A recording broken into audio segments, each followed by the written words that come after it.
Hi, എനിക്ക് സംസാരിക്കാനുള്ളത് ജനങ്ങളോടും ഗണേഷ് കുമാറിനോടുമാണ്. നമ്മൾ വോട്ട് ചെയ്ത് വിജയിപ്പിച്ചിട്ടുള്ള ഒരാളാണ് ഗണേഷ് കുമാർ എന്ന് പറയുന്നത്. അദ്ദേഹം ഗതാഗത വകുപ്പാണ് കൈകാര്യം ചെയ്യുന്നത്. ആ ഗതാഗത വകുപ്പ് കൈകാര്യം ചെയ്യുമ്പോൾ ഇവിടുത്തെ റോഡുകൾ നോക്കൂ, കുണ്ടുകളും കുഴികളുമാണ്. ഗുരുവായൂർ തൊട്ട് തൃശ്ശൂർ വരെയുള്ള റോഡുകൾ നോക്കൂ, തൃശ്ശൂർ റൗണ്ട് നോക്കൂ, ഇതുമായിട്ട് ബന്ധപ്പെട്ട് കിടക്കുന്ന എല്ലാ റോഡുകളും നോക്കൂ, റൗണ്ടിലേക്ക് വരുന്ന എല്ലാ റോഡുകളും നോക്കൂ.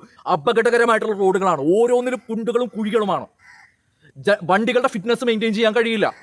ഓക്കെ, അപകടങ്ങൾ, അതായത് വികലാംഗരായിട്ടുള്ള ആൾക്കാർക്ക് ഇതിലൂടെ പോകാൻ കഴിയില്ല, ഗർഭിണികളായിട്ടുള്ള ആൾക്കാർക്ക് ഇതിലൂടെ പോകാൻ കഴിയില്ല. അതേപോലെ തന്നെ ആരോഗ്യമുള്ള ഒരാൾ ഇതിൽ കൂടെ പോവുകയാണെങ്കിൽ പോലും അയാളുടെ സ്പൈനൽ കോഡിന് പോലും ഇതുപോലെ പ്രശ്നങ്ങൾ ഉണ്ടാവാനുള്ള സാധ്യതകളുണ്ട്. ഗണേഷ് കുമാർ, താങ്കളെ ജനങ്ങൾ പ്രതിനിധീകരിച്ച് താങ്കളെ ഒരു പ്രതിനിധിയാക്കിയിട്ട് താങ്കളെ പ്ലേസ് ചെയ്തിട്ടുള്ളത് ഗതാഗത വകുപ്പ് കറക്റ്റായിട്ട് ചെയ്യാനാണ്. താങ്കളുടെ കീഴിൽ ഒരുപാട് ഡിപ്പാർട്ട്മെന്റുകളുണ്ട്. ഈ ഡിപ്പാർട്ട്മെന്റുകൾ കറക്റ്റായിട്ട് ഓഡിറ്റ് ചെയ്യുകയാണെങ്കിൽ ഇങ്ങനെയുള്ള ഒരു ദുരിതം ജനങ്ങൾക്ക് അനുഭവിക്കേണ്ടി വരുമോ? സിറ്റിയിൽ പോലും പ്രോപ്പറായിട്ടുള്ള റോഡ് പ്രൊവൈഡ് ചെയ്യാൻ കഴിഞ്ഞിട്ടില്ല. അതായത് നമ്മൾ വികസിപ്പിച്ചിട്ടുള്ള കാര്യങ്ങൾ കറക്റ്റായിട്ട് മെയിൻറ്റെയിൻ ചെയ്തിട്ട് വേണം പുതിയ വികസനങ്ങളിലേക്ക് കുതിക്കാനായിട്ട്. പുതിയ വികസനങ്ങൾ വേണ്ട എന്നല്ല പറയേണ്ടത്, പക്ഷേ മെയിൻറ്റെയിൻ ചെയ്യേണ്ട കാര്യങ്ങൾ മെയിൻറ്റെയിൻ ചെയ്യാതിരിക്കുമ്പോൾ ജനങ്ങൾ അതിൻ്റെ ഭാഗമായിട്ട് ദുരിതം അനുഭവിക്കുന്നുണ്ട്. ഈ കുഴികൾ കാണുമ്പോൾ ഈ കുഴികളിൽ വീഴാതെ സഞ്ചരിക്കാനായിട്ട് അവർ വഴി മാറി സഞ്ചരിക്കുമ്പോൾ ബാക്കിൽ വരുന്ന വണ്ടികൾ അപകടത്തിലേക്ക് വീഴാനുള്ള സാധ്യതയുണ്ട്.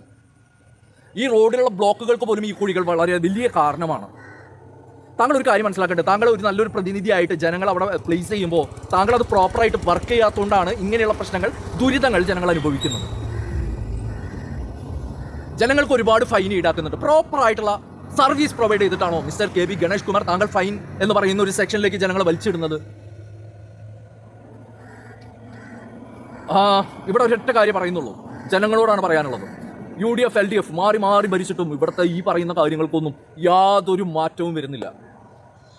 നമുക്ക് പുതിയ പ്രതിനിധികളെ വേണം. പുതിയതായിട്ട് നമുക്ക് ഈ പറയുന്ന വകുപ്പുകളൊക്കെ കൈകാര്യം ചെയ്യാനായിട്ട് സ്വതന്ത്രമായിട്ടുള്ള ആൾക്കാർ വേണം. ഇപ്പോൾ UDFനും LDFനും കുറ്റം പറയുന്നത് പോലെ എന്തുകൊണ്ട് BJPനെ പറയാൻ കഴിയുന്നില്ല എന്ന് ചോദിക്കും. പക്ഷേ BJPയും കുറ്റം പറയാനുണ്ട്. കാരണം സെൻട്രൽ നിന്ന് ഇവിടെയുള്ള കാര്യങ്ങൾ ഓഡിറ്റ് ചെയ്ത് കറക്റ്റായിട്ട് സർവീസ് പ്രൊവൈഡ് ചെയ്തിരുന്നെങ്കിൽ നമുക്ക് ഈ ദുരിതം അനുഭവിക്കേണ്ടി വരില്ല. അതുകൊണ്ട് ഈ മൂന്ന് പാർട്ടിയും അല്ലാത്ത മറ്റൊരു ഭരണം, മറ്റൊരു സംവിധാനമാണ് നമ്മൾക്കിവിടെ ഏർപ്പാടാക്കേണ്ടത്. ഭരണം എന്ന് പറയുമ്പോൾ അവർക്ക് ഭരണം കൊടുക്കുന്ന ഗവൺമെന്റ് സർവീസേഴ്സിനെ കറക്റ്റായിട്ട് ഓഡിറ്റ് ചെയ്ത് കറക്റ്റായിട്ട് അവർ വർക്ക് ചെയ്യുന്നുണ്ടോ എന്നുള്ളതിൻ്റെ ക്വാളിറ്റി സർവീസ് അനലൈസ് ചെയ്ത് സർവീസ് ജനങ്ങൾക്ക് പ്രൊവൈഡ് ചെയ്യാനാണ്. നിങ്ങൾ ഞങ്ങളുടെ ഭരണാധികാരികളല്ല. ജനാധിപത്യ വ്യവസ്ഥയാണ് ഇവിടെയുള്ളതെങ്കിൽ നിങ്ങൾ ഞങ്ങളുടെ ഭരണാധികാരികളല്ല, നിങ്ങൾ പ്രതിനിധികളാണ്. അതുകൊണ്ട് ജനങ്ങൾക്ക് സൗകര്യപൂർവ്വമായിട്ടുള്ള സൗകര്യങ്ങൾ റോഡുകളിലും അവരുടെ വ്യക്തി ജീവിതത്തിലും ഒരുക്കാനായിട്ടാണ് നിങ്ങൾക്ക് അവിടെ ഒരു പ്രതിനിധിയായിട്ട് പ്രതിനിധീകരിച്ചിരിക്കുന്നത്. അപ്പോൾ എന്താണ് ഇവിടെ നമുക്ക് നല്ലൊരു റോഡ് ഉണ്ടാവുക? എങ്ങനെയാണ് നമുക്കിവിടെ നല്ല റോഡുകൾ ഉണ്ടാക്കേണ്ടത്? പുതിയതായിട്ട് വരുന്ന നല്ല എഡ്യൂക്കേറ്റഡ് ആയിട്ടുള്ള ആൾക്കാർ ബേസ് ചെയ്തിട്ടുള്ള പുതിയൊരു റവല്യൂഷണറി മൂവ്മെൻറ്റ് ഇവിടെ ഉണ്ടാവാതെ ഇവിടെ ഇതിനൊന്നും ഒരു മാറ്റം ഉണ്ടാവുകയില്ല. ഇന്ന് ഈ പറഞ്ഞ പാർട്ടികളെല്ലാം ഓരോ കമ്പനികളായി മാറിയിരിക്കുകയാണ്.